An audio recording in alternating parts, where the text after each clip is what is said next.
ಆಗ್ಲೇಬೇಕು. ಆದ್ರೆ ನಾನು ನಿಮಗೆ ವಿನಂತಿ ಮಾಡೋದು, ಗ್ರಾಮ ಪಂಚಾಯಿತಿಗಳಿಗೆ ಆಡಳಿತಾಧಿಕಾರಿಯನ್ನು ನೇಮ ವ್ಯವಸ್ಥೆ ಅಲ್ಲ. ದಯಮಾಡಿ ಗ್ರಾಮ ಪಂಚಾಯಿತಿ ಚುನಾವಣೆಗಳು ನಡೆಸೋದು ಭಾರಿ ಅಗತ್ಯ ಇದೆ, ಮಾಡಿ. ಖಂಡಿತ ಸುನಿಲ್ ಅವರು ಹೇಳ್ದಂಗೆ sir, V have already issued order sir. ಎಲ್ಲ DC ಅವರಿಗೆ ಸಿದ್ಧತೆ ಮಾಡ್ಕೊಳ್ಳಿ ಅಂತಾನೆ ನಾವು ಹೇಳಿರೋದು. ನೀವು ಹೇಳಿದಂಗೆ ಫೆಬ್ರವರಿನಲ್ಲಿ ಬಹುತೇಕ ಮುಗೀತದೆ, ಅದಕ್ಕೂ ಕೂಡ ನಾವು ಸಿದ್ಧತೆ ಮಾಡ್ಕೊತಾ ಇದೀವಿ.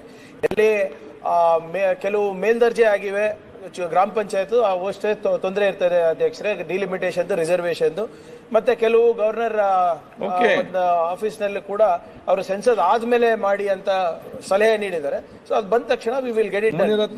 ಚುನಾವಣೆ ವಿಳಂಬ ಮಾಡುವಂತ ಯಾವುದೇ ಇಲ್ಲ. ವಿ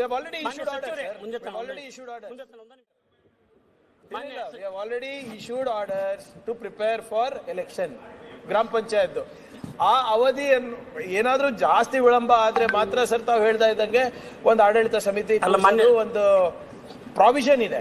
ಬಟ್ ಎಂದು ಅಂದ್ರೆ ಸುಮಾರು 60-70 ಸಾವಿರ ಜನ ನಾಮಿನೇಟ್ ಮಾಡಬೇಕು ಅಂದ್ರೆ ಸ್ವಲ್ಪ ಸರ್ ಇನ್ನು ಈ ಹಿಂದೆನೂ ಕೂಡ ಮಾನ್ಯ ಮುಖ್ಯಮಂತ್ರಿ ಉಪಮುಖ್ಯಮಂತ್ರಿಗಳು ಅವತ್ತ ಅಧ್ಯಕ್ಷರು ಅವರು ಕೂಡ ಹಿಂದಿನ ಸರ್ಕಾರಕ್ಕೆ ಒತ್ತಾಯ ಮಾಡಿದ್ದಾರೆ. ಅವರೇ ಮುಂದುವರಿಸಿ, ಇದು ಪ್ರಜಾಪ್ರಭುತ್ವ ತಳಪಾಯ, ಯಾಕೆ ಇದನ್ನ ಆಡಳಿತಾಧಿಕಾರಿ ನೇಮಕ ಮಾಡ್ತೀರಿ ಅಂತಕ್ಕಂಥ ಸಲಹೆಯನ್ನು ಕೂಡ ಅವತ್ತು ಕೊಟ್ಟಿದ್ದಾರೆ.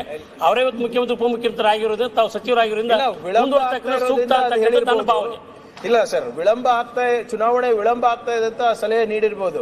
ಆದ್ರೆ ನಮ್ಮ ಹಿರಿಯ ಶಾಸಕರಾದ ಸುನಿಲ್ ಅವ್ರು ಹೇಳ್ದಂಗೆ ಚುನಾವಣೆ ಮಾಡೋದು ನಮ್ದು ಮೇನ್ ಇಂಟೆನ್ಷನ್ ಇದೆ. And constitutionally that is the right thing to do and we will do it sir. ಆ ಆದೇಶವನ್ನು ನಾವು ಆಗ್ಲೇ ಕಳಿಸ್ಕೊಟ್ಟಿದ್ದೀವಿ ಸರ್. ಉಪಮುಖ್ಯಮಂತ್ರಿ ಉತ್ತರ ಕೊಟ್ಟಿದ್ದಾರೆ ಸಭಾಧ್ಯಕ್ಷರೇ. ಮಾನ್ಯ ಅಧ್ಯಕ್ಷರೇ, ಸನ್ಮಾನ್ಯ ಅಧ್ಯಕ್ಷರೇ, ಇವತ್ತು ಗ್ರಾಮ ಪಂಚಾಯತಿಗಳ ಅಧಿಕಾರಾವಧಿ ಮುಗಿದು ಆಡಳಿತಾಧಿಕಾರಿ ನೇಮಕ ಮಾಡ್ತಾ ಇದ್ದೀರಿ. ಬಟ್ ನಮ್ದೇನು ಅಂತ ಹೇಳಿದ್ರೆ ಎಲ್ಲ ಕಡೆ ಇರ್ತಕ್ಕಂಥದ್ದೇನು, ಅದು ಕೂಡ ತಳಪಾಯದ ಒಂದು ಇದಾಗಿರೋದ್ರಿಂದ, ಎಲೆಕ್ಟ್ರಿಕಲ್ ಮೆಂಬರ್ ಆಗಿರೋದ್ರಿಂದ ಎಲ್ಲರೂ ಕೂಡ ಆಡಳಿತಾಧಿಕಾರಿ ನೇಮಕ ಮಾಡ್ದೇನೆ ಅವ್ರನ್ನೇ ಚುನಾವಣೆ ಮಾಡಿ, ಚುನಾವಣೆ ನಮ್ದೇನು ತಕರಾರಿಲ್ಲ, ಚುನಾವಣೆ ಮಾಡಿ, ಚುನಾವಣೆ ಆಗಲಿವರೆಗೂ ಕೂಡ ಯಾಕೆ ಮುಂದುವರಿಸಬಾರ್ದು ಅವರು ಅಂತಕ್ಕಂಥದ್ದು ನಮ್ಮ ಪ್ರಶ್ನೆ. ಯಾಕಂದ್ರೆ ಹಿಂದೇನು ಕೂಡ ಮಾನ್ಯ ಜೆ ಎಚ್ ಪಾಟೀಲ್ ಸಾಹೇಬರು ಇರ್ತಕ್ಕಂಥ ಸಂದರ್ಭದಲ್ಲಿ ಮುಂದುವರಿಸ್ತಕ್ಕಂಥ ಉದಾಹರಣೆ ಇದೆ. ಮತ್ತು ಕೋವಿಡ್ ಸಮಯದಲ್ಲಿ ಇವತ್ತಿನ ಮಾನ್ಯ ಮುಖ್ಯಮಂತ್ರಿಗಳು ಮತ್ತು ಉಪಮುಖ್ಯಮಂತ್ರಿಗಳು ಇಂದಿನ ಸರ್ಕಾರಕ್ಕೆ ಸಲಹೆಯನ್ನು ಕೂಡ ಕೊಟ್ಟಿದ್ದಾರೆ. ಅವರೇ ಕೂಡ ಸೇರಿ ಇಂಥ ಸಂದರ್ಭದಲ್ಲಿ ಚುನಾವಣೆ ಮಾಡೋಕ್ಕಾಗದೆ ಹೋದರೆ ನೀವು ಅವರೇ ಮುಂದುವರಿಸಿ, ಯಾಕೆ ಅಂತಂದ್ರೆ ಇದು ಆಯ್ತು ಮಾನ್ಯ ಮಂತ್ರಿ ಮುಂದುವರಿಸಬೇಕು ಅಂತಕ್ಕಂಥದ್ದು ಹೇಳಿದ್ರೆ ಅದಕ್ಕೆ ತಾವು ಮುಂದುವರಿಸಬೇಕು ಅಂತಕ್ಕಂಥದ್ದು ನನ್ನ ಒಂದು ಅಭಿಪ್ರಾಯ. ಮಾನ್ಯ ಅಧ್ಯಕ್ಷರೇ, ಹಿಂದೆ ಇಷ್ಟು ದೊಡ್ಡ ಪ್ರಮಾಣದಲ್ಲಿ ಪಂಚಾಯತ್ಗಳು ಅವರ ಅವಧಿ ಮುಗಿದಿರಲಿಲ್ಲ. ಈಗ ಜನವರಿನಲ್ಲಿ 1000 ಚಿಲ್ಲರೆ ಪಂಚಾಯತ್ ಅವಧಿಗಳು ಮುಗಿದಿದೆ ಸದಸ್ಯರೇ. ಈಗ ಫೆಬ್ರವರಿನಲ್ಲಿ ಇನ್ನೂ ಒಂದು 3000 ಆಗ್ತದೆ. ಮತ್ತು ಅದಾದಮೇಲೆ ಮಾರ್ಚ್ನಲ್ಲಿ ಕೂಡ ಕೆಲವು ಮುಗಿತವೆ. ಸುಮಾರು 4,500 ಪಂಚಾಯತ್ಗಳಿಗೆ ನಾವು ಮತ್ತೆ ಅವರನ್ನೇ ಕಂಟಿನ್ಯೂ ಮಾಡಬೇಕಂದ್ರೆ, ಯಾಕಂದರೆ ಅವ್ರ ಅವಧಿ 5 years. ಆ್ಯಕ್ಟಲ್ಲಿ ಏನಿದೆ ಅಧ್ಯಕ್ಷರೇ, ಅವ್ರನ್ನ ಹೊರತುಪಡಿಸಿ ಕೂಡ ಯಾರು ಮತದಾರ ಪಟ್ಟಿನಲ್ಲಿದೆ ಇದ್ದಾರೆ, ಬೇಸ್ಡ್ ಆನ್ ರಿಸರ್ವೇಷನ್ ಮಾಡ್ಬೋದು ಅಂತ ಕೂಡ ಇದೆ, ಅಥವಾ ಅಡ್ಮಿನಿಸ್ಟ್ರೇಟರ್ ಮಾಡ್ಬೋದು ಅಂತ ಕೂಡ ಇದೆ. ಯಾವಾಗ ಚುನಾವಣೆ ವಿಳಂಬ ಆಗ್ತಾ ಇದ್ರೆ ನಾವಾಗಲೇ ಎಲ್ಲ DC-ಗಳಿಗೆ ಕೂಡ ನಾನು ಪತ್ರ ಬರೆದಿದ್ದೀನಿ, ಆದೇಶ ನೀಡಿದ್ದೀನಿ. ಅವಧಿಗಳು ಮುಗಿತಾ ಇದೆ, ದಯವಿಟ್ಟು ಗ್ರಾಮ ಪಂಚಾಯತ್ ಚುನಾವಣೆಗೆ ಸಿದ್ಧತೆ ಮಾಡ್ಕೊಳ್ಳಿ ಅಂತ ಬರೆದಿದ್ದೀನಿ ಅಧ್ಯಕ್ಷರೇ. ಅಷ್ಟರಲ್ಲಿ ಒಕ್ಕೂಟದವರು ಕೂಡ ಬಂದಿದ್ರು ನನ್ನ ಹತ್ರ. ಒಕ್ಕೂಟದವರು ಕೂಡ ಏನು ತಾವು ಹೇಳ್ತಾ ಇರೋದು ಸಲಹೆ ಮೇರೆಗೆ ಹೇಳ್ತಾ ಇದ್ರು. ಅದನ್ನ ನಾವು ಒಂದು ಲೀಗಲ್ ಒಪಿನಿಯನ್ಗೆ ಕಳಿಸಿದ್ದೀನಿ, because it involves the panchayat raj act also. So ಅದು ಬಂದ ಮೇಲೆ ನಾನು ನಿರ್ದಿಷ್ಟವಾದಂಥ ಉತ್ತರವನ್ನು ಕೊಡ್ಬೋದು. ಮಾನ್ಯ ಮುಖ್ಯಮಂತ್ರಿಗಳ ಗಮನಕ್ಕೂ ಕೂಡ ನಾನು ತಂದಿದ್ದೇನೆ ಅಧ್ಯಕ್ಷರೇ. ನನ್ನ ವಿನಂತಿ ಮಾನ್ಯ ಸದಸ್ಯರಲ್ಲಿ, ಕೆಲವು ದಿನ ಕೊಟ್ಟರೆ ಅದನ್ನ ಕರೆಕ್ಟಾಗಿ ಪರಿಶೀಲನೆ ಮಾಡಿಬಿಟ್ಟು ಕಾನೂನಲ್ಲಿ ಏನೇನು ಅವಕಾಶಗಳಿದೆ ಅಂತ ನೋಡ್ಬಿಟ್ಟು ಸಾಧ್ಯ ಇದ್ರೆ ಖಂಡಿತವಾಗೂ ಗವರ್ಮೆಂಟ್ ಕ್ಯಾನ್ ಕನ್ಸಿಡರ್. ಅದು ಸರ್, ಇದು ನಾನು ತಮ್ಮ ಕೇಳ್ತಕ್ಕಂಥಷ್ಟೇ, ಅವರು ಕೂಡ ಜನಪ್ರತಿನಿಧಿಗಳಾಗಿರೋದ್ರಿಂದ ಜನರಿಂದ ಆಯ್ಕೆ ಮಾಡಿ ಬಂದಿದ್ದಾರೆ. 5 ವರ್ಷ ಮುಗಿದಕ್ಕೆ ಬಂದಿದೆ, ಒಪ್ಕೊಂತೀನಿ. ಬಟ್ ಚುನಾವಣೆ ಮುಗಿಯ ಮಟ್ಟ ಯಾವುದೋ ಆಡಳಿತಾಧಿಕಾರಿ ನೇಮಕ ಮಾಡೋದಕ್ಕಿಂತನೂ ವಿಳಂಬ ಇದ್ರೆ ಇದು ಮಾಡಬೇಕು. ಏನ್ ತಪ್ಪಿದೆ? ನಿಮಿಷ ಅಧ್ಯಕ್ಷರೇ, ನಾನು ಕೇಳ್ತಾ ಇರೋದು ಮಾನ್ಯ ಸಚಿವರೇ, ಒಂದು ನಿಮಿಷ. ಗ್ರಾಮ ಪಂಚಾಯಿತಿಗಳ ಅವಧಿಗಳು ಜನವರಿಯಿಂದ ಮಾರ್ಚ್ ಏಪ್ರಿಲ್ ತಿಂಗಳೊಳಗೆ ಬಹುತೇಕ ಎಲ್ಲ ಕಡೆಗಳು ಮುಕ್ತಾಯ ಆಗುತ್ತೆ, ಬೆರಳೆಣಿಕೆಯಲ್ಲಿ ಬಿಟ್ರೆ. ಸರ್ಕಾರ ಸ್ಪಷ್ಟ ಮಾಡಬೇಕಾಗಿರೋದು ಗ್ರಾಮ ಪಂಚಾಯತಿ ಚುನಾವಣೆಗಳನ್ನ ಕಾಲಮಿತಿಯಲ್ಲಿ ಮಾಡ್ತೀರಾ ಇಲ್ವೋ ಅಂತ. ಮಾಡಲ್ಲ ಅಂದ್ರೆ ಆಡಳಿತಾಧಿಕಾರಿ ನೇಮಕದ ಆಗ್ಲೇಬೇಕು. ಆದ್ರೆ ನಾನು ನಿಮಗೆ ವಿನಂತಿ ಮಾಡೋದು, ಗ್ರಾಮ ಪಂಚಾಯಿತಿಗಳಿಗೆ ಆಡಳಿತಾಧಿಕಾರಿಯನ್ನು ನೇಮಕ ಮಾಡಿ ಮುಂದುವರಿಸುವಂತದ್ದು ಒಳ್ಳೆಯ ವ್ಯವಸ್ಥೆ ಅಲ್ಲ. ದಯಮಾಡಿ ಗ್ರಾಮ ಪಂಚಾಯತಿ ಚುನಾವಣೆಗಳು ನಡೆಸೋದು ಬಾರಿ ಅಗತ್ಯ ಇದೆ, ಮಾಡಿ. ಇಲ್ಲ, ಖಂಡಿತ. ಸುನಿಲ್ ಅವರು ಹೇಳ್ದಂಗೆ sir, V have already issued order sir. ಎಲ್ಲ DC ಅವರಿಗೆ ಸಿದ್ಧತೆ ಮಾಡ್ಕೊಳ್ಳಿ ಅಂತಾನೆ ನಾವು ಹೇಳಿರೋದು. ನೀವು ಹೇಳ್ದಂಗೆ ಫೆಬ್ರವರಿನಲ್ಲಿ ಬಹುತೇಕ ಮುಗೀತದೆ, ಅದಕ್ಕೂ ಕೂಡ ನಾವು ಸಿದ್ಧತೆ ಮಾಡ್ಕೊತಾ ಇದೀವಿ.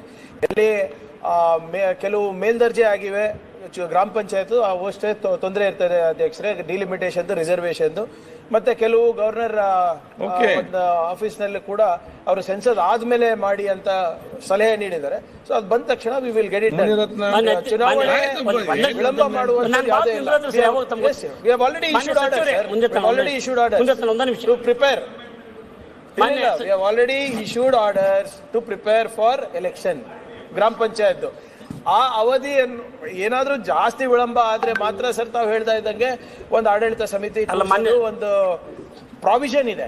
ಬಟ್ ಎಂದು ಅಂದ್ರೆ ಸುಮಾರು 60-70 ಸಾವಿರ ಜನ ನಾಮಿನೇಟ್ ಮಾಡಬೇಕು ಅಂದ್ರೆ ಸ್ವಲ್ಪ ಸರ್ ಇನ್ನು ಈ ಹಿಂದೆನೂ ಕೂಡ ಮಾನ್ಯ ಮುಖ್ಯಮಂತ್ರಿ ಉಪಮುಖ್ಯಮಂತ್ರಿಗಳು ಅವತ್ತಿನ ಅಧ್ಯಕ್ಷರು ಅವರು ಕೂಡ ಹಿಂದಿನ ಸರ್ಕಾರಕ್ಕೆ ಒತ್ತಾಯ ಮಾಡಿದ್ದಾರೆ. ಅವರೇ ಈ ಮುಂದುವರಿಸಿ, ಇದು ಪ್ರಜಾಪ್ರಭುತ್ವ ತಳಪಾಯ, ಯಾಕೆ ಇದನ್ನ ಆಡಳಿತಾಧಿಕಾರಿ ನೇಮಕ ಮಾಡ್ತೀವಿ ಅಂತಕ್ಕಂಥ ಸಲಹೆಯನ್ನು ಕೂಡ ಅವತ್ತು ಕೊಟ್ಟಿದ್ದಾರೆ. ಅವರೇ ಇವತ್ತು ಮುಖ್ಯಮಂತ್ರಿ ಉಪಮುಖ್ಯಮಂತ್ರಿ ಆಗಿರೋದು, ತಾವು ಸಚಿವರಾಗಿರೋದ್ರಿಂದ ಸೂಕ್ತ ಅಂತ ನನ್ನ ಭಾವನೆ. ಇಲ್ಲ ಸರ್, ವಿಳಂಬ ಆಗ್ತಾ ಚುನಾವಣೆ ವಿಳಂಬ ಆಗ್ತಾ ಇದೆ ಅಂತ ಸಲಹೆ ನೀಡಿರ್ಬೋದು. ಆದ್ರೆ ನಮ್ಮ ಹಿರಿಯ ಶಾಸಕರಾದ ಸುನಿಲ್ ಅವ್ರು ಹೇಳ್ದಂಗೆ ಚುನಾವಣೆ ಮಾಡೋದು ನಮ್ದು ಮೇನ್ ಇಂಟೆನ್ಷನ್ ಇದೆ. And constitutionally that is the right thing to do and we will do it sir. ಆ ಆದೇಶವನ್ನು ನಾವು ಆಗ್ಲೇ ಕಳಿಸ್ಕೊಟ್ಟಿದ್ದೀವಿ ಸರ್. ಉಪಮುಖ್ಯಮಂತ್ರಿ ಉತ್ತರ ಕೊಟ್ಟಿದ್ದಾರೆ ಸಭಾಧ್ಯಕ್ಷರೇ. ಮಾನ್ಯ ಅಧ್ಯಕ್ಷರೇ, ಮಾನ್ಯ ಪಂಚಾಯತ್ ರಾಜ್ ಸಚಿವರನ್ನ ಗಮನ ಸೆಳೆಯಕ್ಕೆ ಬಯಸ್ತೇನೆ. ಸನ್ಮಾನ್ಯ ಅಧ್ಯಕ್ಷರೇ, ಇವತ್ತು ಗ್ರಾಮ ಪಂಚಾಯತಿಗಳ ಅಧಿಕಾರಾವಧಿ ಮುಗಿದು ಆಡಳಿತಾಧಿಕಾರಿ ನೇಮಕ ಮಾಡ್ತಾ ಇದ್ದೀರಿ. ಬಟ್ ನಮ್ದೇನು ಅಂತ ಹೇಳಿದ್ರೆ ಎಲ್ಲ ಕಡೆ ಇರ್ತಕ್ಕಂಥದ್ದೇನು, ಅದು ಕೂಡ ತಳಪಾಯದ ಒಂದು ಇದಾಗಿರೋದ್ರಿಂದ, ಎಲೆಕ್ಟ್ರಿಕಲ್ ಮೆಂಬರ್ ಆಗಿರೋದ್ರಿಂದ ಎಲ್ಲರೂ ಕೂಡ ಆಡಳಿತಾಧಿಕಾರಿ ನೇಮಕ ಮಾಡ್ದೇನೆ ಅವ್ರನ್ನೇ ಚುನಾವಣೆ ಮಾಡಿ, ಚುನಾವಣೆ ನಮ್ದೇನು ತಕರಾರಿಲ್ಲ, ಚುನಾವಣೆ ಮಾಡಿ, ಚುನಾವಣೆ ಆಗಲಿವರೆಗೂ ಕೂಡ ಯಾಕೆ ಮುಂದುವರಿಸಬಾರ್ದು ಅವರು ಅಂತಕ್ಕಂಥದ್ದು ನಮ್ಮ ಪ್ರಶ್ನೆ. ಯಾಕಂದ್ರೆ ಹಿಂದೇನೂ ಕೂಡ ಮಾನ್ಯ ಜೆ ಎಚ್ ಪಾಟೀಲ್ ಸಾಹೇಬ್ ಇರ್ತಕ್ಕಂಥ ಸಂದರ್ಭದಲ್ಲಿ ಮುಂದುವರಿಸ್ತಕ್ಕಂಥ ಉದಾಹರಣೆ ಇದೆ. ಮತ್ತು ಕೋವಿಡ್ ಸಮಯದಲ್ಲಿ ಇವತ್ತಿನ ಮಾನ್ಯ ಮುಖ್ಯಮಂತ್ರಿಗಳು ಮತ್ತು ಉಪಮುಖ್ಯಮಂತ್ರಿಗಳು ಇಂದಿನ ಸರ್ಕಾರಕ್ಕೆ ಸಲಹೆಯನ್ನು ಕೂಡ ಕೊಟ್ಟಿದ್ದಾರೆ, ಅವರೇ ಕೂಡ ಸೇರಿ. ಇಂಥ ಸಂದರ್ಭದಲ್ಲಿ ಚುನಾವಣೆ ಮಾಡೋಕೆ ಆಗದೆ ಹೋದರೆ ನೀವು ಅವರೇ ಮುಂದುವರಿಸಿ. ಯಾಕೆ ಅಂತಂದ್ರೆ ಇದು ಆಯ್ತು, ಮಾನ್ಯ ಮಂತ್ರಿ ಮುಂದುವರಿಸಬೇಕು ಅಂತಕ್ಕಂಥದ್ದು ಹೇಳಿದ್ರೆ ಅದಕ್ಕೆ ತಾವು ಮುಂದುವರಿಸಬೇಕು ಅಂತಕ್ಕಂಥದ್ದು ನನ್ನ ಒಂದು ಅಭಿಪ್ರಾಯ. ಮಾನ್ಯ ಅಧ್ಯಕ್ಷರೇ, ಹಿಂದೆ ಇಷ್ಟು ದೊಡ್ಡ ಪ್ರಮಾಣದಲ್ಲಿ ಪಂಚಾಯತ್ಗಳು ಅವರ ಅವಧಿ ಮುಗ್ದಿರ್ಲಿಲ್ಲ. ಈಗ ಜನವರಿನಲ್ಲಿ 1000 ಚಿಲ್ಲರೆ ಪಂಚಾಯತ್ ಅವಧಿಗಳು ಮುಗ್ದಿದೆ ಸದಸ್ಯರೇ. ಈಗ ಫೆಬ್ರವರಿನಲ್ಲಿ ಇನ್ನೂ ಒಂದು 3000 ಆಗ್ತದೆ. ಮತ್ತದಾದ್ಮೇಲೆ ಮಾರ್ಚ್ನಲ್ಲಿ ಕೂಡ ಕೆಲವು ಮುಗಿತು.